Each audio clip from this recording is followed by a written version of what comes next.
بسم الله الرحمن الرحیم. السلام علیکم ورحمۃ اللہ وبرکاتہ. عزتمند مسلمانانو ورونو او خویندو، امید لرم چې تاسو به روغ جوړ به او خوشحال به. زما د الله رب العزت نه دا دعا ده، دا سوال دی چې تاسو چرته هم یی، الله رب العزت مو همیشه د پاره روغ جوړ خوشحاله و باد ساته، امین. عزتمندو، نن د یوې نوې او خاص وظیفې سره زه ستاسو مخکې حاضر یم او دا وظیفه د سوره کوثر وظیفه ده. زما عزتمندو، سوره کوثر ورکوټ شان سورت ده. تقریبا هر یو مسلمان ته دغه سورت مبارکه ورزي او ماشومانو ته او زنانو ته دا سورت مبارکه په یادو باندې یاد وي.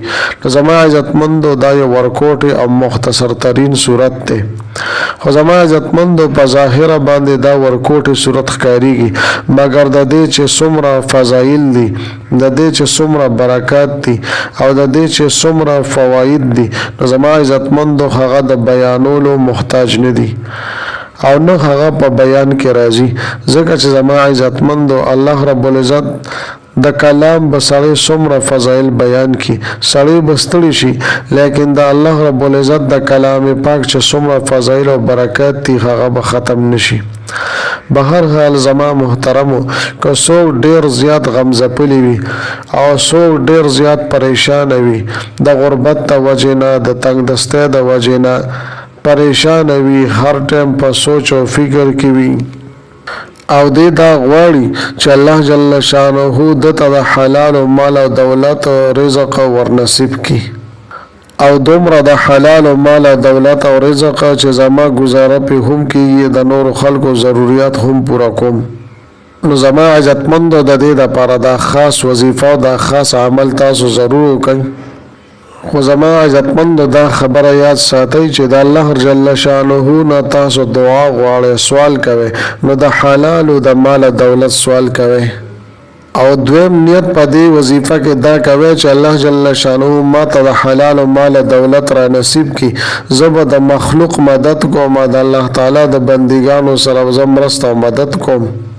نو کله چې زما عزتمندو تاسو د الله جل شانه د مخلوق سره د همدردۍ نیت وي، نو دا زه تاسو ته ګارانټي سره وایم چې الله رب العزت به مال او دولت ضرور درکړي. کدا دوه خبره تاسو ځان کې راوستئ.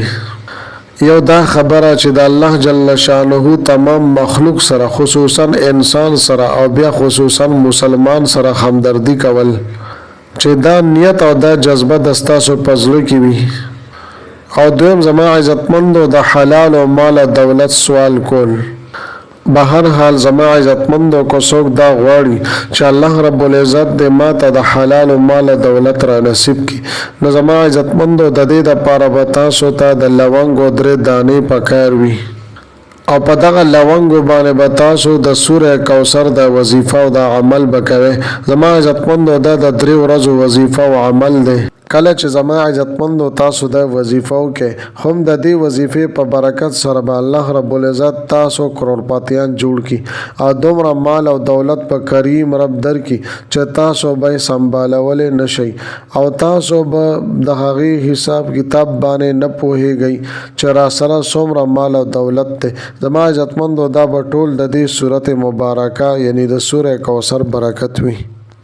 اوس زما عزتمندو راځم وظیفې طرف ته. مکمل ترتیب او طریقې کار د تاسو ته بیانوم. طریقې دا د زما عزتمندو چې تاسو به د لونګو 3 دانې بر واخلئ. لومبنه رز باندې به تاسو په یو دانه باندې عمل وکړئ.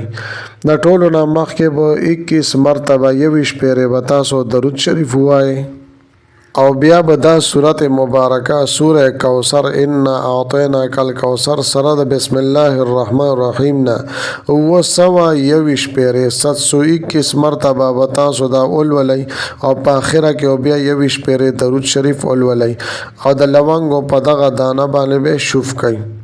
نو دا زما عزتمندو د لومبه ورځې عمل شو. په دویمه ورځ باندې به تاسو دویمه دانه را واخلئ د لونګو 21 مرتبه 21 پیرې به تاسو په هغې باندې درود شریف دغه رنګې 721 مرتبه 921 پیرې به سوره کوثر سره د بسم الله الرحمن الرحیم نه ووایئ او 21 پیرې درود شریف دا به په دویمه دانه باندې بیا شوف کئ. هم دې طریقې سره به زما عزتمندو په درېیم ورځ باندې تاسو دا عمل په درېیم ځل باندې بیا وکئ. نو زما عزتمندو کله چې تاسو دا عمل 3 ورځې مکمل کو او په 3 دانو د لونګو باندې مشوف کو نو اوس به دې دانو سره تاسو کوي سو.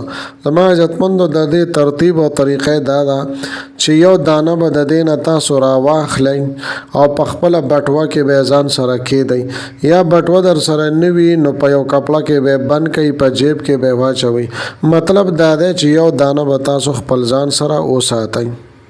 او دویمه دانه زما عزتمندو تاسو په خپل کچن کې منډاو کې باورچی خانه کې چې تاسو ورته څه هم وای د اور بلولو ځای کې به تاسو کېږدئ. او دریمه دانه به زما عزتمندو ستاسو په کور کې پیسې پرتی وي کالي پروت وي نو په هغې کې به تاسو کېږدئ.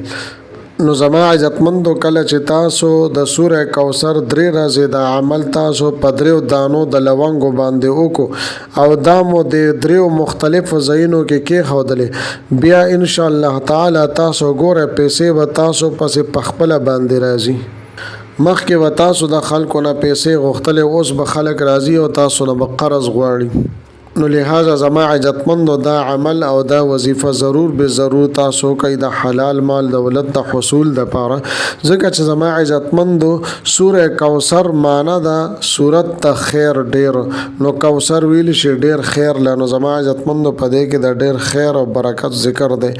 امید لرم زما عزتمندو چې دا ویډیو دا وظیفه مډیره زیاته خوښه شي وي. که ویډیو مو خوښه شي وي ویډیو لایک کړئ چینل سبسکرایب کړئ. ملاوي ګم بتاو سره بل ویډیو کې بل وظیفه سره تر هغه وخت پورې مال اجازه راکړئ. د لوی الله په امان.